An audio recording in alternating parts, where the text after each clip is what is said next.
Hello friends, study with ज्ञान प्रकाश में आप सभी का बहुत बहुत स्वागत है। आज की तारीख है 19 अक्टूबर 2020 और आज के इस वीडियो में हम लोग 19 अक्टूबर से जितने भी इंपॉर्टेंट करंट अफेयर्स बनते हैं सभी को करेंगे डिस्कस। तो दोस्तों आपको याद दिला दें वीडियो को शुरू करने से पहले कि पिछले एक सप्ताह के जितने भी करंट अफेयर्स हुए थे पूरी की पूरी पीडीएफ हमारे टेलीग्राम चैनल स्टडी विद ज्ञान प्रकाश पर अवेलेबल करवा दी गई है। अगर आपने अभी तक डाउनलोड नहीं किया है तो टेलीग्राम चैनल को ज्वाइन कर लें और इसके बाद सारी की सारी पीडीएफ आपकी मोबाइल में पहुंच जाएगी। दोस्तों इसके अलावा सोशल मीडिया पर अगर आप हमसे कनेक्ट होना चाहते हैं तो हमारी फेसबुक, इंस्टाग्राम, ट्विटर या फिर टेलीग्राम आईडी आपके सामने है और इस वीडियो के डिस्क्रिप्शन में भी पूरी आईडी आपको मिल जाएगी, आप हमसे कनेक्ट हो सकते हैं। तो आइए वीडियो को शुरू करते हैं। पहला क्वेश्चन बहुत इंपॉर्टेंट है।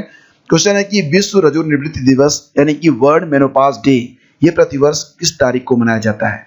सही जवाब है इसका ऑप्शन सी यानी कि 18 अक्टूबर को प्रतिवर्ष वर्ल्ड मेनोपॉज डे के रूप में मनाया जाता है। और इस दिवस को मनाने का जो मुख्य उद्देश्य है वो यही है कि महिलाओं में रजोनिवृत्ति यानी कि मेनोपॉज और स्वास्थ्य में सुधार लाने के लिए महिलाओं को जागरूक करना।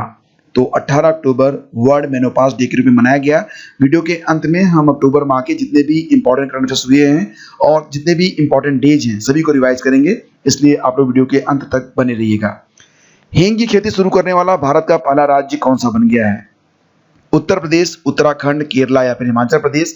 सही जवाब इसका बनेगा friends option D, Himachal Pradesh Bharat में हींग की खेती करने वाला पहला राज्य बन गया है। इसके पहले जो हींग आती थी भारत में वो मुख्य रूप से देखा जाए तो कजाकिस्तान, अफगानिस्तान, ईरान और तुर्कमेनिस्तान से आती थी। तुर्कमेनिस्तान नहीं, तुर्किस्तान से। ठीक है, तो आपको बता दें कि अब हींग की खेती जो है वो भारत में भी शुरू होने जा रही है और हिमाचल प्रदेश पहला राज्य बना है जो कि हींग की खेती करेगा।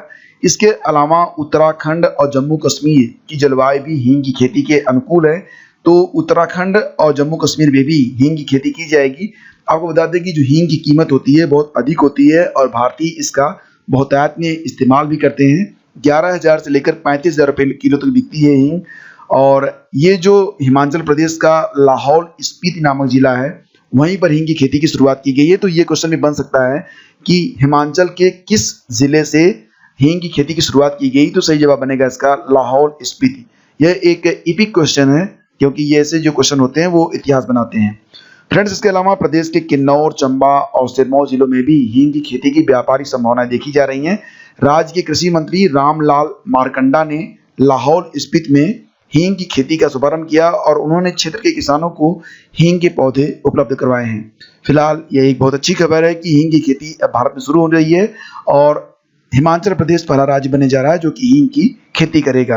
अगला क्वेश्चन है, आईएनएस सिंधुवीर पनडुब्बी को भारत किस पड़ोसी देश को लीज पर देने जा रहा है?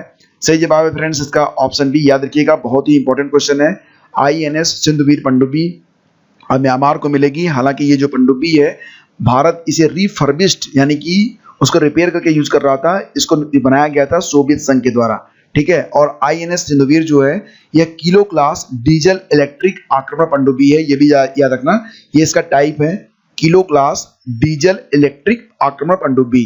और ये जो पनडुब्बी है वो अब म्यांमार को मिलेगी। हालांकि चीन इससे काफी जो है मतलब उसको धक्का लगेगा, लेकिन चीन जो है ऐसे काम पहले से शुरू कर चुका है। उसने अपनी 2 पुरानी पनडुब्बियां बांग्लादेश को ऑलरेडी बेच रखी हैं। अब भारत जो है म्यांमार और भारत के बारे में बात करें तो भारत और म्यांमार में आपसी संबंध बहुत ही अच्छे हैं और म्यांमार भारत के रणनीतिक पड़ोसियों में एक है और भारत के पूर्वोत्तर राज्यों के साथ उसकी 1640 किलोमीटर लंबी सीमा रेखा लगती है। अगला क्वेश्चन होगा, जोजिला टनल ये किसको किससे जोड़ेगा? जोजिला टनल जो बनने जा रहा है ये एशिया का सबसे बड़ा टनल होगा। तो ये किसको किससे जोड़ेगा? फ्रेंड्स आपको बता दें इसका सही जवाब बनेगा श्रीनगर को लेह से, ऑप्शन ए। और ये जो जोजिला टनल है वो श्रीनगर कारगिल लेह नेशनल हाईवे पर 11,578 फीट की ऊंचाई पर बनेगा। और ये भी याद रखना आप कि जोजिला टनल यह एशिया की सबसे लंबी टनल होगी और श्रीनगर और लेह के बीच पूरे साल यानी कि जब बर्फबारी होती है, जब लेह और श्रीनगर के बीच में जो रास्ते होते हैं बंद हो जाते हैं, उसके दौरान भी ये रास्ते खुले रहेंगे यानी कि पूरे साल की कनेक्टिविटी प्रदान करेगी ये सुरंग, जिसका नाम दिया गया है जोजिला टनल। ठीक है, याद रखिएगा इसको, ये काफी इंपॉर्टेंट है। अगला क्वेश्चन है कि भारत ने ओडिशा के एक परीक्षण केंद्र से परमाणु हथियार ले जाने में सक्षम किस स्वदेशी मिसाइल का रात्रिकालीन सफल परीक्षण किया है? तो यह एक ऐसी मिसाइल है जो परमाणु हथियार को ले जाने में सक्षम है और ये 350 किलोमीटर तक मार कर सकती है। और इसे जो है एक मोबाइल लॉन्च पैड से लॉन्च किया गया था। सही जवाब इसका बनेगा ऑप्शन डी। इस मिसाइल का नाम है पृथ्वी 2, पृथ्वी 2। ठीक है, याद रखना इसको, बहुत इंपॉर्टेंट क्वेश्चन है ये। और इसी के साथ चलिए आगे बढ़ते हैं। अगला क्वेश्चन है इन विट्रो फर्टिलाइजेशन यानी कि आईवीएफ। देखो कभी कभी सवाल ये भी पूछा जाता है कि आईवीएफ का फुल फॉर्म क्या होता है, तो इसका फुल फॉर्म बनता है इन विट्रो फर्टिलाइजेशन। ये क्वेश्चन बहुत ही हिस्टोरिकल है और ऐसे प्रश्न बहुत दिनों तक, मतलब 10 साल तक, 50 साल तक याद रखे जाते हैं। फिलहाल क्वेश्चन की इंपॉर्टेंस यही है, इसलिए आप इसको जरूर याद रखिएगा कि इन विट्रो फर्टिलाइजेशन आईवीएफ के तहत जन्मी 1 साल की बच्ची काव्या, जिसका जन्म रक्षक सहोदर धारणा के तहत किया गया था, ने अपने 6 साल के भाई की जान किस बीमारी से बचाई है। फ्रेंड्स, ये जो पूरी घटना है ये अहमदाबाद की है। वहां पर एक बच्चा जो कि 6 साल का था, नाम था उसका अभिजीत, वो जो है एक बहुत ही खतरनाक बीमारी थैलेसीमिया से पीड़ित था। उसकी जान को बचाना मुश्किल था, तो डॉक्टरों ने एक प्रयोग किया। उन्होंने एक बच्ची को आईवीएफ के तहत पैदा किया और उसका जो अस्थिमज्जा होता है, जब वो 1 साल की हो गई तो उसकी अस्थिमज्जा लगभग 150 से लेकर 200 ml लेकर वो दिया गया उस बच्चे को, 6 साल के बच्चे को। फिलहाल वर्तमान में दोनों बच्चे स्वस्थ हैं और बच्ची का नाम है काव्या और बच्चे का नाम है अभिजीत। तो दोनों आपस में भाई बहन भी हुए। फिलहाल फ्रेंड्स, ये जो क्वेश्चन है बहुत ही इंपॉर्टेंट है, याद रखना इसको। और ये जो घटना हुई है वो अहमदाबाद में हुई है। बच्चे को थैलेसीमिया नामक एक बीमारी थी और थैलेसीमिया में क्या होता है कि जो यह एक वंशानुगत रक्त संबंधी बीमारी होती है और इसमें क्या होता है कि जो आरबीसी होता है, रेड ब्लड सेल्स, वो बहुत ही अनियमित तरीके से फॉर्म होता है और इससे बहुत सारी बीमारियां हो जाती हैं शरीर में और बहुत बार तो इसकी वजह से मृत्यु भी हो जाती है। फ्रिक्वेंटली मौत ही मिलती है इससे, ठीक है। लेकिन फिलहाल ये बच्चा स्वस्थ है और स्वस्थ ही रहेगा। तो ये जो 150 से 200 ml जो अस्थिमज्जा बोन मैरो निकाला गया था, उसे अभिजीत को ट्रांसफ्यूजन मेथड के द्वारा दिया गया था। तो बहुत ही इंपॉर्टेंट क्वेश्चन और बहुत ही इंपॉर्टेंट डिस्कशन, याद रखना इसको। आगे बढ़ते हैं। सुप्रीम कोर्ट द्वारा पंजाब, हरियाणा और यूपी में पराली जलाने से रोकने के लिए किसे वन मैन पैनल के रूप में नियुक्त किया गया है। दोस्तों, जैसा कि आपको पता है कि पंजाब, हरियाणा और यूपी में पराली यानी कि फसलों की ठूंठ को जलाए जाने की वजह से दिल्ली में जो वायु प्रदूषण है वो काफी गहरा गया था। तो इसके लिए वन मैन पैनल के रूप में एमबी लोकुर, जो कि हमारे पूर्व न्यायाधीश हैं, उनको जो है नियुक्त किया गया है वन मैन पैनल के रूप में। तो ये क्वेश्चन बहुत इंपॉर्टेंट है, इसको जरूर आप लोग याद रखना। ऑप्शन बी इसका बिल्कुल करेक्ट ऑप्शन है।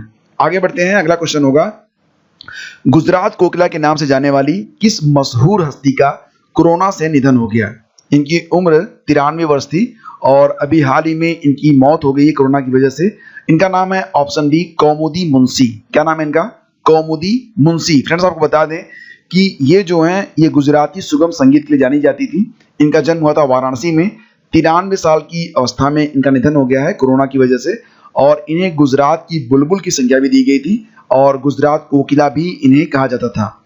एक बहुत ही महत्वपूर्ण प्रश्न आपके सामने आने वाला है। क्वेश्चन होगा कि भारत की पहली ऑस्कर अवार्ड विजेता भानु अथैया का निधन हो गया। तो इन्हें मतलब भारत का पहला जो ऑस्कर था, एकेडमी अवार्ड था, वो जीता था इन्होंने। तो वो एक जानी मानी अभिनेत्री थी या कॉस्ट्यूम डिजाइनर थी या लेखिका थी या फिर संगीतकार थी। फ्रेंड्स, इसका सही जवाब बनेगा ऑप्शन बी। याद रखना, ये एक जानी मानी कॉस्ट्यूम डिजाइनर थी और अंतिम बार इन्होंने जो काम किया था फिल्म में वो लगान और स्वदेश फिल्म थी, ठीक है। और ये जो अवार्ड इनको दिया गया था, ऑस्कर अवार्ड, ये डेविड एटनबरो की एक फिल्म थी जिसका नाम था गांधी। उसके लिए बेस्ट कॉस्ट्यूम के लिए उन्हें ऑस्कर अवार्ड से नवाजा गया था। फ्रेंड्स, आपको बता दें कि साल 2012 में उन्होंने ऑस्कर अवार्ड को लौटाने की घोषणा की थी। उन्होंने कहा था कि उनका परिवार और भारत सरकार उनके इस अमूल्य अवार्ड का रख रखाव नहीं कर पा रहा है। ऐसे में जो अवार्ड है वो वापस वो देने की बात उन्होंने कही थी। तो ये बहुत ही ज़रूरी फैक्ट है और बहुत ज़रूरी करंट अफेयर्स है, इसके बारे में आपको बिल्कुल पता होना चाहिए। तो चलिए आगे बढ़ते हैं, अगला क्वेश्चन लेते हैं। अंतर्राष्ट्रीय गरीबी उन्मूलन दिवस 2020 की थीम क्या है? तो थीम है acting together to achieve social and environmental justice for all. काफ़ी लंबी थीम है, acting together to achieve social and environmental justice for all. Question है कि यह दिवस कब मनाया जाता है और इसका सही जवाब बनेगा क्या? इसका सही जवाब है ऑप्शन सी, यानी कि 17 अक्टूबर को प्रतिवर्ष यह दिवस मनाया जाता है। इसकी शुरुआत हुई थी पेरिस में 1987 में और दिसंबर 1992 में यूनाइटेड नेशन ने इसको मान्यता प्रदान की थी। तो याद रखना कि अंतर्राष्ट्रीय गरीबी उन्मूलन दिवस 2020 की थीम क्या है? Acting together to achieve social and environmental justice for all. मनाया जाता है प्रतिवर्ष यह 17 अक्टूबर को। तो फ्रेंड्स चलिए आगे बढ़ते हैं और अब हम लोग अक्टूबर माह के लगभग सभी महत्वपूर्ण दिवस को एक बार रिवाइज कर लेते हैं, क्योंकि ये दिवस बहुत इंपॉर्टेंट है आने वाली परीक्षाओं के लिए। 1 अक्टूबर को मनाया गया विश्व शाकाहारी दिवस, और मनाया गया अंतर्राष्ट्रीय काफी दिवस, और मनाया गया बुजुर्गों के लिए अंतर्राष्ट्रीय दिवस।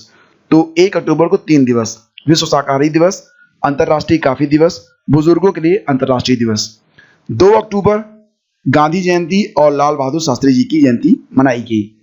3 अक्टूबर अंतर्राष्ट्रीय अहिंसा दिवस और विश्व प्राकृतिक दिवस। इसको आप ऐसे भी याद रख सकते हैं कि गांधी जी जो थे वो अहिंसक थे, तो इसलिए अगले दिन मनाया गया अंतर्राष्ट्रीय अहिंसा दिवस। लाल बहादुर शास्त्री ने क्या कहा था? जय जवान जय किसान।